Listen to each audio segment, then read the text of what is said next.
हो चुकी आज़ादी की दास्तान एक इतनी तवील और दर्दनाक दास्तान है। लोग समझते हैं कि आज प्रिंटिंग प्रेस के जरिए पाकिस्तान का झंडा छापकर और एक इधर छोटा सा बैज लगाकर हम बड़े पाकिस्तानी होने का इजहार कर रहे हैं, या किसी प्रिंटिंग के ऊपर पाकिस्तान का झंडा लगाकर कहते हैं कि हम पाकिस्तानी हैं। आप ठीक है पाकिस्तान में बसने वाले हो, जिनके बड़े पाकिस्तान की तामीर के वक्त अपनी लोहे की मिलें बना रहे थे, वो आज पाकिस्तानी होने का जनाब शर्फ हासिल रखते हैं और मुल्क में 3 बार वजारत उज़्मा के जनाब वो मजे लूट चुके हैं, और जिनकी औलादें आज यहूदियों के पास तरबियत कर रही है, और जिन्होंने मुल्क के अंदर सिर्फ गेंदे और बल्ले मारकर अपना नाम कमाकर फिर वजारत उज़्मा की सीटें हासिल करके वो समझ रहे हैं कि हम पाकिस्तानी हैं। पाकिस्तानी वो नहीं है, पाकिस्तानी वो है कि जब पाकिस्तान का परचम उठाने पर गले कट रहे थे अनगिनत, और जब पाकिस्तान का परचम उठाने पर छुपकर हिजरतें करनी पड़ रही थी, और जब पाकिस्तान का नारा लगाने पर कुंबे के कुंबे दरियाए रावी में कत्ल हो रहे थे, और जब पाकिस्तान का नारा लगाने पर पूरी की पूरी ट्रेनें सर काट कर अमृतसर से लाहौर भेजी जा रही थी। पाकिस्तान का नारा लगाना उस वक्त मुश्किल था, और उस वक्त मुश्किल हमारे बड़े अपने कारोबार नहीं चमका रहे थे, हमारे बड़े अपनी मिलें और अंग्रेज से जागीरें नहीं हासिल कर रहे थे, बल्कि हमारे बड़े नारा लगा रहे थे कि बच के रहेगा हिंदुस्तान और बन के रहेगा पाकिस्तान। और पाकिस्तान का मतलब क्या, दस्तूर रियासत क्या होगा, हमारे बड़े और उन बड़ों की लाइन उसी तरीके से आज उनकी औलादें भी, इनको पता है अंग्रेज के इन गुलामों को, इन अंग्रेज के इन जनाब चापलूसों को, इन अंग्रेज के नौकरों और चाकरों को पता है कि अगर ये हकीकी वारिस जिनके बड़ों ने इस खतरे पर 1000 साल हुकूमत की है, जिनको हुकूमत करने का पता है, जिनको हुकूमत करने का ढंग आता है, जिनको पता है कि गैरों से बात किस रवैये और किस ज़बान में की जाती है, इनको पता है अगर पाकिस्तान के तख्त पर हुजूर के दीन का परचम लेकर ये बाबा जी के मतवाले आ गए तो फिर यहाँ किसी की चल नहीं सकती। इसलिए आए रोज दिन ब दिन एक नई रेशा दवानियां घटते हैं, कहते हैं कि ये जमात इंतहा पसंद है। मैंने कहा ये जमात इंतहा पसंद नहीं है, ये जमात गैरतमंद है, और अगर गैरतमंदी का नाम इंतहा पसंद है तो फिर मैं भी इंतहा पसंद हूँ, फिर मेरे बच्चे भी इंतहा पसंद है, फिर मेरे कारकुन भी इंतहा पसंद है, फिर हमारा बात भी इंतहा पसंदी है। और गैरतमंदों को जब बेगैरतों को गैरत की बात बुलाई जाए ना तो वो कहते हैं बड़ी इंतहा पसंदी हो रही है। हम इनको गैरत दिलाने की बात करते हैं। मैं आपको पाकिस्तान की तारीख का एक वाक़या सुनाता हूँ। पाकिस्तान बन गया, कुछ देर बाद, कुछ वक्त गुजरने के बाद एक शख्स हिंदुस्तान में गिरफ्तार हो गया स्मगलिंग के जुर्म में। जो पाकिस्तान बॉर्डर क्रॉस करके उधर स्मगलिंग के जुर्म में गिरफ्तार हो गया। जब वो गिरफ्तार हुआ तो तब नया नया निज़ाम बन रहा था, तो वो मकामी हुकूमत ने उसको कहा हिंदुस्तान की कि यार इसको आज की रात अपने घर में बेटियाँ शेटियाँ डाल के रखो, तो सुबह फिर इसको जो टूटी फूटी बात सिस्टम चल रहा है मजिस्ट्रेट के सामने पेश करेंगे। जब उस शख्स को रात में रखा गया ना तो उसने अपनी बीवी को कहा चल इसको खाना पीना दे देना, जो भी इसका सामान ज़रूरत है, कपड़े शपड़े इसको 2 साल जा रहे हैं, मुजरिम तो है लेकिन हमारा कहती है। जब वो खातून, वो सिख आदमी का घर था, वो सिख शख्स का घर था, वो खातून जब खाना लेकर उस शख्स के सामने आई ना तो वो कहने लगी कि तुम्हें हमने पाकिस्तान समर्थन करने के लिए बना कर दिया था। वो शख्स हैरान होकर उस खातून की तरफ देखने लगा। उसने कहा अच्छा मेरा जुर्म है समझने में, लेकिन तुम मुझे क्यों कह रही हो?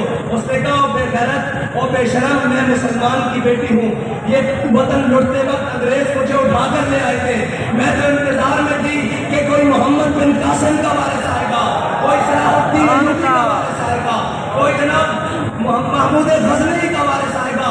तुम तो स्मगलर निकले, वही स्मगलरों की औलादें, और वही स्मगलर जो जनाब आज सर्विस बैंक में यहाँ से पैसे निकाल कर वहाँ भेज रहे हैं, ये स्मगलरों की औलादें हम पर मुसल्लत हैं। उस खातून ने, उस बहन ने क्या कहा? उसने कहा हमने लाखों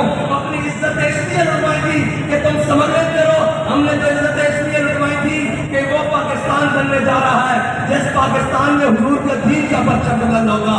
ये है हमारी दास्तान, जिसको खून से लिखा जाए वो शायद भी कम हो। इतनी कुर्बानियां देने के बाद ये पाकिस्तान हमने हासिल किया, लेकिन इन लड़ियों ने पाकिस्तान को 75 साल तक जनाब इसको खा भी लिया। इसको जिसका दिल चाहा, जहां से दिल चाहा, उसने इसको खाया भी, तोड़ा भी, और जो नुकसान पहुंचा सकता था नुकसान पहुंचाया भी। लेकिन मैं एक बात कहता हूं कि हमारे बड़ों ने खून जो दिया, हमने उससे गद्दारी नहीं की। ना हमारे बड़ों ने गद्दारी की, ना उनके बड़ों ने गद्दारी की, ना सैयद अबुल हसनात ने गद्दारी की, ना सैयद केदार अली शाह ने गद्दारी की, ना अल्लामा खादिम हुसैन रिजवी ने गद्दारी की, ना जनाब अल्लामा अब्दुल सत्तार खान न्याजी ने गद्दारी की, ना जनाब सरदार अब्दुल रब कृष्णन ने गद्दारी की, और ना लियाकत अली खान ने गद्दारी की, ना मौलाना शौकत अली जौहर ने गद्दारी की। हमारे बड़ों ने इस पाकिस्तान के साथ और इस पाकिस्तान के नारे के साथ गद्दारी नहीं की। गद्दारी सरदारी ने की, गद्दारी नवाज शरीफ ने की, गद्दारी ज़फर हक ने की, गद्दारी परवेज मुशर्रफ ने की, गद्दारी जनाब इमरान खान ने की। जो कल खड़े होकर कह रहा था, लोग कह रहे थे कि जनाब ये तो बड़ा मुहिब्बे वतन है। मैंने कहा कैसे मुहिब्बे वतन है? कहता जी वो बहुत बड़े स्टेडियम में जहाँ हजारों लोग आते हैं वहां खड़ा होकर कौमी तराना पड़ा है। मैंने कहा तुझे मुनाफिक का नहीं पता, ये तो कौमी तराना है। मुनाफिक तो पीछे खड़े होकर फर्ज नमाजें पढ़ रहे थे।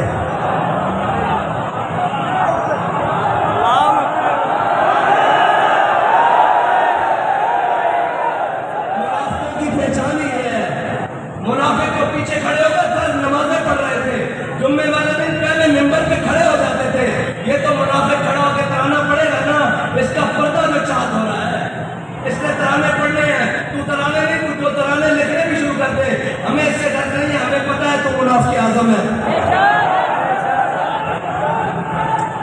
और अब डीले करने के लिए हमारे पास खबरें मौजूद है, कौन किससे मिलने कहां कहां जा रहा है। ये याद रखना, वो कोई भी हो जिसने इस पाकिस्तान के साथ किसी किस्म की भी गद्दारी की है, तहरीक लब्बैक पाकिस्तान वाले उसके वजूद को कबूल नहीं करेंगे, उसके वजूद को कबूल नहीं करेंगे। जिसने कहा ये आरज़ी रहना है, उसके वजूद को कबूल नहीं करेंगे। जिसने कहा जनाब हम एक ही रहमान और राम को मानते हैं, उसकी वजूद को पाकिस्तान वाले कबूल, तहरीक लब्बैक पाकिस्तान वाले और ये मिल्लत कबूल नहीं करेगी। इसलिए कि वो जिससे इस वतन की जेल को न काटी गई और भागकर लंदन जाकर बैठ गया, जिसको लंदन के ऐसी आस आए हो, उसे मिल्लत के दर्द का क्या पता, उसे कौम के दर्द का क्या पता। उसको क्या पता कि यहाँ बेटियां गुर्बत की वजह से तुम्हारे करतूतों की वजह से काटी जा रही है, हमारे करतूतों की वजह से नहीं। तुमने इस मुल्क के अवाम और कौम को उस हद तक ले जाया है कि सारे देखकर कहते हैं कि यार ये तुमने पाकिस्तान हासिल किया, ये तुमने नारा लगाया, ये तुमने अपने वतन के साथ किया। मैं उन सबको कहता हूँ हमने अपने वतन के साथ कुछ नहीं किया। हमने लाशें उठाई, भाई जख्मी कर पाए, बच्चे अपनी बच्चियां जेलों में भिजवाई, अपनी खवातीन की जनाब घरों की चादर और चारदार दिवाली की पामाली की, लेकिन अपने पाकिस्तान के खिलाफ एक हर्फ नहीं बोला, एक सोचा भी नहीं, बल्कि ये कहा कि ओए ये पाकिस्तान हमारा है, ये पाकिस्तान हमारे बड़ों ने बनाया है। अभी फिलहाल ये कुछ जनाब वो चंद नाहंजारों और गद्दारों के हाथ में है, लेकिन ये याद रखना वो कह गए हैं ना कि मंजिले इश्क की आसान हुई चलते चलते। आपको इसलिए ज्यादा चलाते हैं ताकि आपको अंदाजा हो जाए, और जब आपके हाथ कोई चीज आए, इस हुकूमत की या इस जनाब रियासत की कोई जिम्मेदारी आए, तो आपको एहसास हो कि हम कैसे चलते चलते इस मंजिल तक पहुंचे हैं। आपको इस चीज का एहसास रहे कि हमने कितनी मुश्किलों से जाकर वो चीज हासिल की है। इनको क्या परवाह हो, इनके कौन से बच्चे लुटे हैं, इनके कौन से काफिले लुटे हैं, इनको क्या परवाह हो।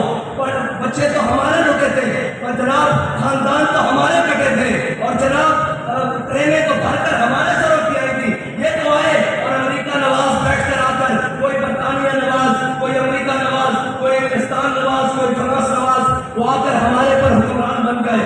ये दर्द तो हमें है ना, ये दर्द को मजीद बढ़ाने के लिए मंजिले इश्क की आसान हुई चलते चलते, मंजिले इश्क की आसान हुई चलते चलते, और चमका तेरा नक्शे कफे पा आखिर शब्द, और चमका तेरा नक्शे कफे पा आखिर शब्द। और ये याद रखना, मंजिलें उन्हीं को मिलती हैं जो मौसम के और गर्मी और सर्दी का और जो खिजां बहार का इंतजार नहीं करते, जो मौसम की सख्ती और जनाब गर्मी का ना करते हैं, शिकायत करते हैं, ना मौसम की सख्ती और गर्मी को जनाब को जानते हैं, उनके लिए कहता है शायद कि सर्दी और गर्मी के उज़र नहीं चलते हैं, सर्दी और गर्मी के उज़र नहीं चलते, सर्दी और गर्मी के उज़र नहीं चलते, मौसम देख के साहिब इश्क नहीं होता।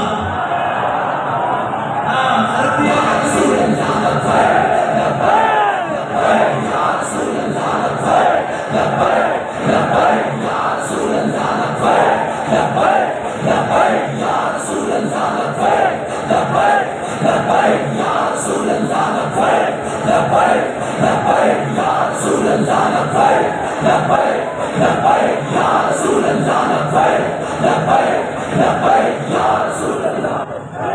मौसम देख के साहिब इश्क नहीं होता। फैजाबाद की ठंडी रातें हो या हवस की गर्म तरीन और घुटन वाली रातों को, तहरीक लब्बैक पाकिस्तान वाले अपनी मंजिल की जानिब चलते चलते आसानियाँ और जनाब मुश्किलें देखकर रुक नहीं रहे, बल्कि वो अपनी मंजिल की जानिब जा रहे हैं। और इंशाअल्लाह अगर आप और मैं इखलास के साथ काम करते रहे तो जो इन्होंने 75 साल इस वक्त अजीज पाकिस्तान के साथ किया है, उसका कफारा अगले 25 साल में हो सकता है। अगर कौम और मैं वफादार रहे इस वतन के साथ, अगर कौम ने अपनी आंखें खोली तो इंशाअल्लाह, वैसे भी हमारे शाह साहब कहा करते हैं कि ये खिता ऐसा है 100 साल नहीं निकालता, ये खिता वो है जो 100 साल नहीं निकालता। 75 तो निकाल गया है, 25 इंशाअल्लाह तहरीक लब्बैक वाले निकालेंगे। उसके लिए मेहनत दरकार है, उसके लिए खून पसीना करने के लिए और जनाब अपनी जान के साथ काम करने के लिए वक्त दरकार है। और किसी मलामत करने वाले की मलामत नहीं सुननी, किसी डराने वाले का डर नहीं सुनना, और जनाब किसी की भी बात अपने कानों तक नहीं पहुंचने देनी। इसलिए कि हमारे अल्लामा साहब फरमा गए हैं, गैरत बड़ी चीज है जहाने तबादों में पहनाती है दरवेश को ताज सरेदारा। वो लोग जो आज जनाब ये सोचते हैं कि बाबा जी को ये मकाम कैसे मिला, बाबा जी ने पहले हर मकान और मकाम अपने ठोकर के साथ पीछे किया है, इसलिए ये मकाम मिला है। हाँ, रास्ते में बड़े लोग आते हैं खरीदारी करने के लिए, बड़े लोग आते हैं लालचे देने के लिए, बड़े लोग आते हैं रास्ते से भटकाने के लिए, और बाबा जी को बता गए हैं हमारी मंजिल तैबा की गली है और तैबा का नगर है और तैबा का निजाम है, और किसी मुनाफिक से और किसी जनाब 2 नंबर की बातों में आपने नहीं करना, बल्कि अपनी मंजिल की तरफ मजबूती से कदम बढ़ाते हैं। और इनको बताना है कि ये जो कह रहे थे ना कि जनाब हम अमेरिका के खिलाफ आज़ादी की जंग लड़ रहे हैं, तुमने अंग्रेज के खिलाफ आज़ादी की जंग नहीं लड़ी, तुम्हारे बड़ों ने अंग्रेजों से जागीरें ली, और अंग्रेजों के खिलाफ हमारे बड़ों ने आज़ादी की जंग लड़ी 1857 से लेके 1947 तक। और वो ऐसी तारीख रकम की जिसे अंग्रेज आज भी जहर चाटता है कि वो पगड़ियों वाले, वो जनाब कलम से खत लिखने वाले, वो कलम से फतवा लिखने वाले, वो अंग्रेज कहता है, वो कहता है मेरी हुकूमत के दरमियान इस बड़े सलीम के ऊपर जो सबसे बड़ी रुकावट थे वो मदारस के मौलवी थे, इसलिए वो मदरसों के खिलाफ है। आज भी जो दीन के खिलाफ बात करे तो तुम समझ लिया करो कि ये उसी अंग्रेज की औलाद है जिसको हमसे डर है। और हमसे डरने वाले ये याद रखें कि हमारे अंदर कोई तुम्हारे लिए नरमी नहीं है, और हमारे पास नजरिया बड़ा साफ है और बड़ी खुली बात है, जो हुजूर का गुलाम होगा वो हमारा इमाम होगा, लेकिन जो उनसे बेगाना होगा हमारी जूती भी उससे महंगी है, हमारी जूती के साथ लगने वाली खाक भी उससे महंगी है इंशाअल्लाह। बस इतनी बात है कि अपने कारवां को और अपने जज्बे को इसी तरह सलामत रखते हुए, और सफर जितना भी तवील हो जाए, थक गए हो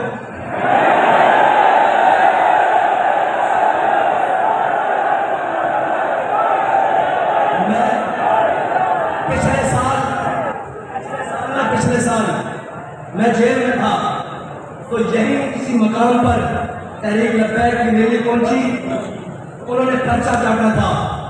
मैं आज फिर कहता हूं काटो पर्चा।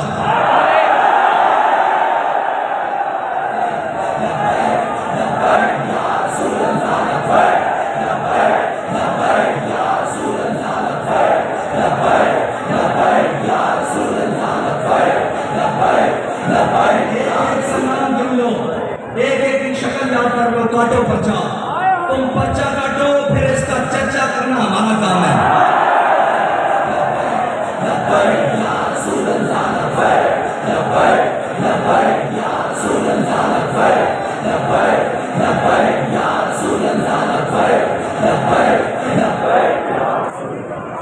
और आज एक बयान चल रहा था कि जी ये बहुत बड़ी गलतफहमी है कि इस्लाम तलवार से फैलाया है। मैंने कहा लानती और मजदूर, ये सबसे बड़ी गलतफहमी होगी कोई तुझे इंसान माने। तेरे अंदर इंसानियत वाली खसलतें भी नहीं है, ना तुझे रूहानियत का पता, रूहानियत पड़ता है, ना तुझे किसी बात का पता, ना तुझे किसी काम का पता। हुकूमत तुझसे चल नहीं सकी, मुल्क के खिलाफ तू बकता है, इदारों के खिलाफ तू बकता है, हर चीज तेरे शर से कोई बचा नहीं।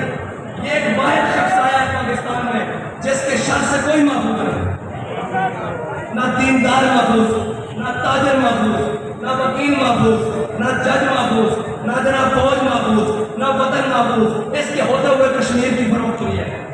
बड़ी बड़ी बातें आई, बड़ा बड़ा मुश्किल वक्त आया, लेकिन ये लानत का तो किसके गले में पड़ा जाए कि कश्मीर फरोख्त हुआ है और बरसरे आम फरोख्त हुआ है। इसने कहा है और इसने अपनी बड़ी महफिल में कश्मीर का झंडा पकड़ने से इनकार किया हुआ है। अगर कौम भूले ना तो, लेकिन कौम को अब अपने जनाब दिमाग हाजिर रखने पड़ेंगे। ये नहीं कि कोई आगे कहे मैं अमेरिका के खिलाफ हूँ और मैं जनाब उसके खिलाफ मैं आज़ादी की जंग लड़ना चाहता हूँ और मैं ये वो। मैंने कहा आज़ादी की जंग तो वो लड़े ना जिसने गुलामी कबूल की हो। इसका मतलब है तो गुलाम तो है ना, ये तो मालूम था।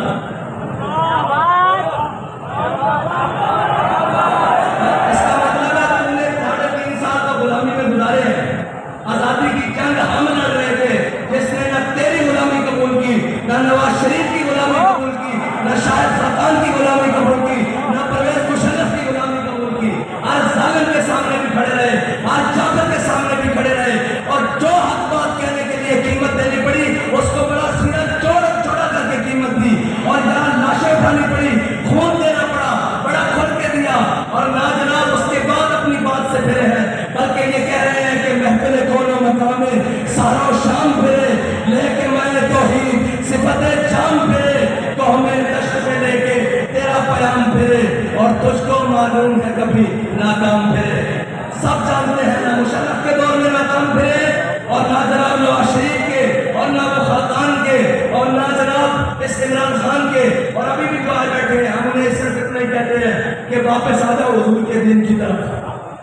दादा तुमसे समझ गया, कहते नहीं मैशत मैशत मैशत मैशत। मैंने कहा है अल्लाह के बंदो, हमने पाकिस्तान मैशत के लिए नहीं बनाया था, मैशत को तो तुमने बर्बाद किया है।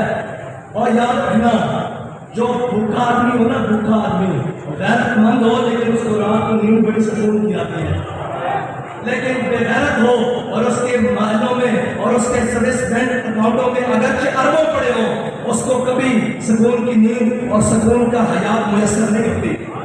तुम बेशर्म हो और बेगैरत हो और कौम के लूटने वालों को कभी इत्मीनान हासिल नहीं होगा। अगर इसकी अंजाम देखना है तो परवेज मुशर्रफ की ताला सूरत हाल देखने होगा, ये देख लिया करो कि अंजाम कितना बुरा है। ये 4 दिन की चांदी है, ये 4 दिन की ताकतें हैं, वही बात है ताकतें तुम्हारी है, खुदा और हमारा भरोसा किसी पर नहीं है। किसी को अपनी ताकत का जोन आज भी है तो हमसे कहते हैं कि तुम अपनी ताकत आजमा लो। हम सीने वही रखते हैं जो अहमदुल्लाह शाह मदरसी वाले हैं, हम सीने वही रखते हैं जो इमाम फजल खैराबादी वाले हैं, हम सीने वही रखते हैं जो मौलाना इनायत कादरी वाले हैं, हम सीने वही रखते हैं जो किफायतुल्लाह काफी वाले हैं और हमारे सीनों को निस्बत अमीरुल मुजाहिदीन वाली है।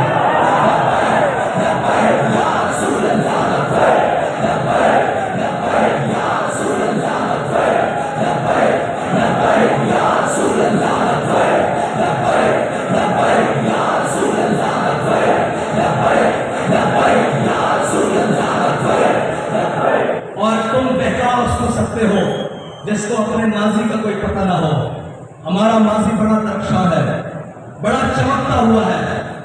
वो अगर 1857 भी हो, वो बहादुर शाह जफर की हुकूमत हो, वो मुगलिया दौर हो, हमारा हर माजी चमकता हुआ है क्योंकि हमने किसी भी माजी में हमारे बड़ों ने किसी के आगे सर नहीं झुकाया। वो कोई कितना भी बड़ा